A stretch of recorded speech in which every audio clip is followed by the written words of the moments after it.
njëgi yokk yi ñoo gën a marqué atum 2023 ak i njeexitalam ñu duppee ko inflation ñu ngi ko doon xaarandi ci atum 2023 mu toll ci 3,1% waaye daal ci 7,5% la daal di toll ci at mi bu ñu sukkandikoo ci FMI. bi ñu xoolee ñoom 2023 dañ ne croissance économique dana baissé ba toll ci 4,1%.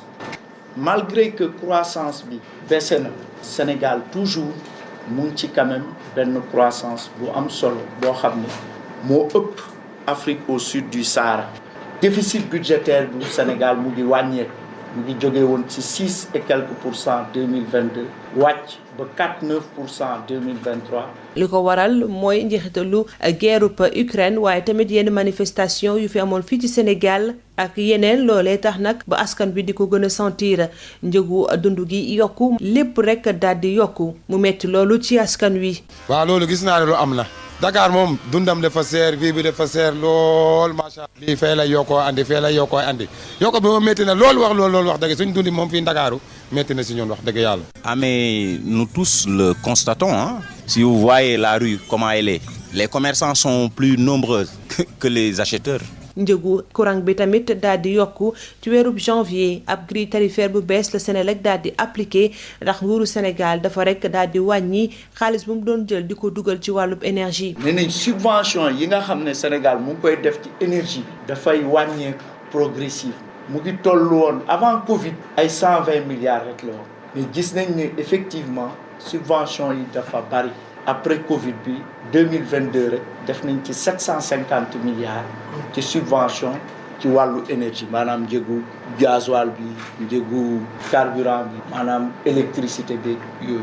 ren aussi mu ngi toll ci 556 milliards xam nga dafay wàcc. léegi nag dañ ne déwén subvention boobu dina wàññeeku de moitié. ci weerub satumbar nag la client gu Senelec yi gën a rek yëkk boobule yokkute facture yi nag cher loolu ba tax na nag réaction yi bëri loolu ak clamé yi ba sax kii di journaliste bi di Oumy Ndour daal di ubbi woon ak pétition. Ce qui est à l'origine de cette pétition, c'est tout simple, c'est que les Sénégalais ont noté une hausse inexpliquée et inexplicable jusqu'à présent de leur dernière facture, c'est-à-dire le dernier bimestre juillet-août. fanweeri fan ak benn ci weerub octobre la ANSD daal di fësal résultats yi ñu amagum ci wàllub recensement général wàllu population ak habitat ci Sénégal nag ñu ngi toll ci fukk ak juróom-ñetti millions ak lu topp ñoo xamante dañoo yeewoo fii ci Sénégal góor ñi nag ñoo ëpp téeméer boo jël juróom fukk yi lu wuteeg jigéen ñi téeméer boo jël ñeent fukk ak juróom-ñeent ak lu topp Aboubacar Sadikh Bey di directeur général bu ANSD.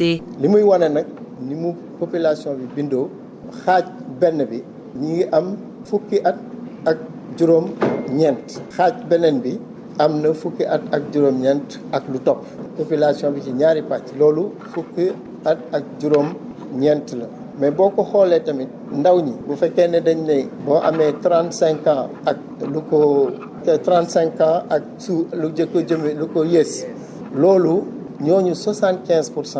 at wi tamit wàllub soble amoon nay jafe-jafe bu baax a baax manqué woon ba noppi cher ndax lii di waa Maroc dañoo limité woon lu ñuy yóbbu ci yeneen réew yi. njëgub soble gi jamono ji daa yokk bu jéggi dayoo ci quai de débarquement bu Thiaroye ndaxte nag jamono jile saaku ñaar fukk ak juróomi kilo bi daal boo ko xayma mu ngi si toll ci diggante ñeenti junni ba jàpp juróomi junni soosee ci grossiste yi. Moussa Ndaw di président bu collectif des commerçants du Sénégal ak vice-président bu IPOS moo koy xamle. ci Sénégal sax si demee jar ñeenti junni am na ñuy jaay sax ñeenti junni ak téeméer mais kenn xamul fu muy yem maanaam loo xamante ni téeméeri nit da ko bëgg juróom benn saako képp nekk fa téeméeri nit bëgg ko day daal di seer. ci kàddu yu tukkee ci moom ba léegi xam ne ni daal soble gilee di tukkee ca Maroc nag daanaka mënatul dugg sax ci biir Sénégal ndaxte nag ñooñee dañ koo dakkal ndaxte bëgguñu dund ñoom tamit ni ki mel. yi di dundal suñu bopp loolee nag ba tey jafe-jafe la fii ci Sénégal ba tey nguur gi matalewu ko mais bu fekkee ne lu ñuy bay mi ngi di yokku bokk na ci wàllub gerte gi ci atum 2023 li ñu bay toll na ci 1,7 million tonnes bu ñu sukkandikoo ci yélimaanu jëwriñ ji lu wuteek daaw mu tolloon ci 1,6 million tonnes ba nguuru Sénégal daal di fixé njëgu kilo gerte gi ci campagne njaayum gerte gi 280 francs lu wuteeg daaw ci ab conseil interministériel nag lañ ko daal di xamle. prix plancher bu kilo gerte bi dañ leen koy xayma ci juróom fukk ak juróom benn dërëm ci atum 2023-2024 ñu ne nag campagne commercialisation arachidière bu atum ren ji dana tàmbali fanweeri fan ci weeru novembre bi buñ sukkandikoo ci premier ministre Amadou Ba moom mi doon jiite waxtaan yi. jàpp nañ ni gerte gi liñ ko war a jaayee du yées warut a yées juróom fukk ak juróom benn ku mu neex mën nga jaay lu ëpp loolu waaye ku jaay lu ko yées yoon dal sa kaw kooku warut a yées loolu kon ñu bëgg loolu askan bi yëpp jàpp. deuxième mesure bi ñuy jël ñaareelu dogal bi ñuy jël mooy fanweeri fan ci weeru novembre mooy weer wi ñu nekk ci la campagne bi di tàmbali. mu nekk ab prix plancher bu ñu xayma ci juróom fukk ak juróom benn dërëm ngir daal di dimbali producteur sénégalais yi buñ sukkandikoo ci ministre bi ñu dénk wàllum agriculture. waaye collectif bi ëmb béykat yi ak ñi di jéggaane gerte gi ci bitim réew ñoom nag yëf yi da leen a bett njëg lii dañ ko xeeb loolu ndax ci marché parallèle bi ñu ngi ko fay jaayee kilo gerte gi juróom benn fukki dërëm. juróom-ñaari junniy milliards ci suñuy koppar ak lu topp mooy nekk budget wu Sénégal ci atum 2024. projet de loi finance bi nag atum 2024 lu bëri ci député yi ñoo ko daal di voté ci assemblée nationale bu ñu sukkandikoo ci jëwriñ gu yor wàllub finance budget wu atum 2023 bi nga xamante ne nattoon nañ ko ci lu ëpp juróomi junniy milliards. taat nañ ko jëfandikoo ci contexte international bu bëri jafe-jafe bokk na ci Covid bi waaye tamit guerre diggante Ukraine ak Russie waaye tamit dollar bi nga xamante ne day yéeg ak yenn produits yi ñuy soxla yiy manqué yiy yokk bu ñu sukkandikoo ba tey ci moom Sénégal activité économique bi dina gën a taxaw ci atum 2024 ndax lii di pétrole beeg gaz bi nga xamante ne war nañ ko jëfandikoo te moom sax ci atum 2023 lañ ko waroon daal di tàmbali ñu daal di koy pousse ba 2024 loole nag dina am ay njeexital bu baax a baax ci suñu croissance réew bi nga xamante ne nag ci atum 2024 ñu ngi ko taxawal ci 8,3%.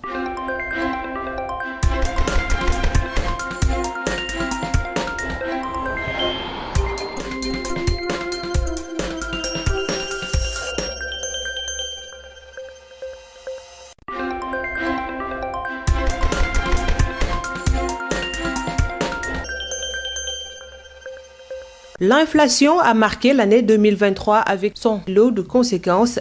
Estimé à 3,1% en 2023, il est finalement passé à 6,5% selon le FMI. Pour 2023, nous avons révisé notre croissance de 5,3% à 4,1% pour l'année.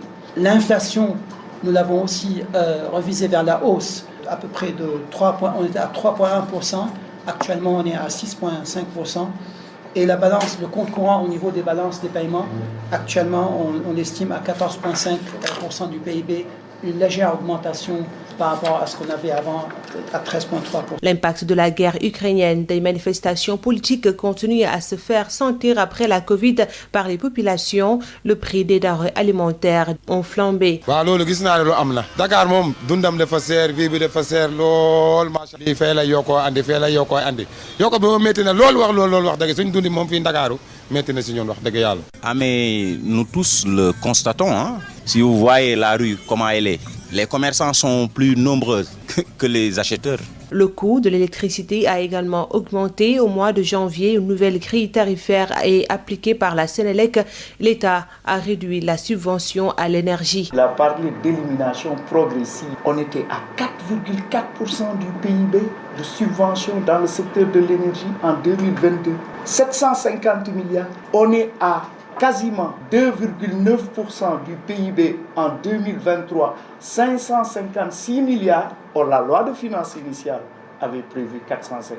Et l'année prochaine, nous réduisons les subventions au profit de l'investissement. L'impact est ressenti en septembre, quand les clients de la Sénélec ont reçu leurs factures très salées, ce qui a suscité beaucoup de réactions, de réclamations et même une pétition initiée par la journaliste Oumindour. Ce qui est à l'origine de cette pétition, c'est tout simple, c'est que les Sénégalais ont noté une hausse inexpliquée et inexplicable jusqu'à présent de leur dernière facture, c'est-à-dire le dernier bimestre, juillet-août. Aujourd'hui, nous, on veut juste comprendre ce qui se passe avec les nouveaux tarifs de la Sénélec. Le 31 octobre, l'ANSD a publié les résultats provisoires du recensement général de la population et de l'habitat. La population résidente au Sénégal est passée de 13 508 715 à 18 032 473 habitants, dont 49,4% de femmes et 50,6% d'hommes. Nous sommes fiers de dire que nous sommes confiants de la robustesse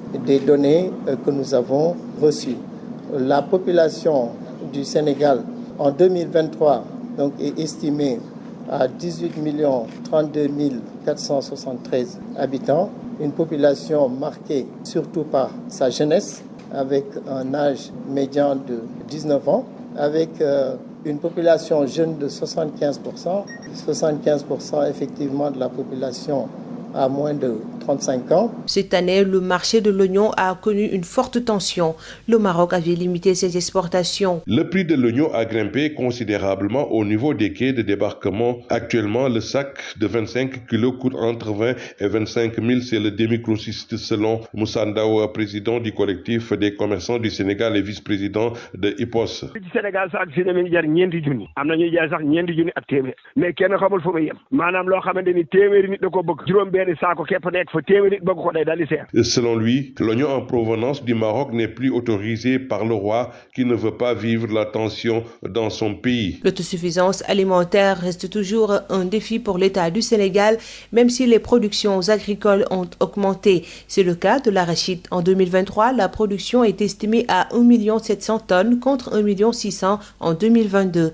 Assez suffisant pour l'État de fixer le prix plancher du kilo à 280 francs contre 275 lors de la précédente campagne. Un conseil interministériel a réuni tous les acteurs. La campagne de commercialisation arachidière 2023-2024 démarre le 30 novembre prochain.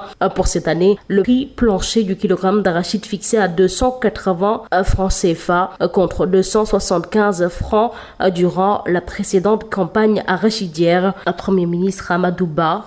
Le prix plancher proposé est de 280. Je parle bien d'un prix plancher par kilogramme. La date du 30 novembre 2023 est proposée pour le début de la campagne de commercialisation. Un prix plancher à 280 francs CFA pour protéger le producteur sénégalais, rassure le ministre de l'Agriculture. Mais le collectif des producteurs et exportateurs de graines d'arachide s'est dit surpris de ce prix proposé par l'État. Sur le terrain, au niveau du marché parallèle, le prix appliqué de 300 francs.